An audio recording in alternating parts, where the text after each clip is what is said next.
ఉంటారు. కానీ సాధారణ జనాన్ని తీసుకురాగలిగినటువంటి లక్షణం కమ్యూనిస్టులకు ఉంది. అది రాజకీయ పార్టీలకు లేదు. అయితే గీతే డబ్బులు ఇచ్చి తేగలుగుతారు అంతవరకే.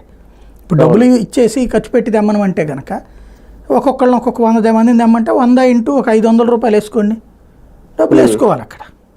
500 ఇంటూ 100 డబ్బులు అయిపోయినట్టే కదా. అక్కడ ఒక 50,000 రూపాయలు. అలా భోజనాలు అవి కూడా ఏర్పాటు చేసి కూర్చోబెట్టాలి. అట్లాంటివి చేస్తే వాళ్ళు ఏం చేస్తున్నారో కూడా వాళ్ళకి తెలియదు. ఇంకోటి ఏంటంటే ఇప్పుడే చేయరాయి అట్లాంటి యాజిటేషన్స్. ప్రస్తుతం ఏంటంటే కార్యకర్తలు ఎంతమంది యాక్టివ్గా ఉన్నారు, పట్టించుకుంటున్నారు. ఓ రకంగా వైఎస్ఆర్ కాంగ్రెస్ పార్టీ తనను తాను పరీక్షించుకుంటోంది. తమ నాయకులు ఎంతమంది యాక్టివ్గా ఉన్నారు. ఈ మధ్యన వరుసనే పోతున్నటువంటి గంధి శ్రీనివాసులు, అవంతి శ్రీనివాసులు, లేకపోతే ఆనందులు, ఆళ్ళ నానీలు ఇట్లాగా పోతూ ఉన్నారు. కాబట్టి అసలు పార్టీ చెబితే వినేవాళ్ళు ఎంతమంది, విని ఆచరణలో పెట్టేవాళ్ళు ఎంతమందో టెస్ట్ చేసుకున్నాడు జగన్మోహన్ రెడ్డి. చేసుకున్నప్పుడు మొన్న రైతులకి సంబంధించినటువంటిది మద్దతు ధర రాలేదు అన్నప్పుడు చేసిన యాజిటేషన్కి ఒక 10% రెస్పాన్స్ వచ్చింది. నిన్న జరిగినటువంటి విద్యుత్ ఉద్యమానికి 20% రెస్పాన్స్ వచ్చింది.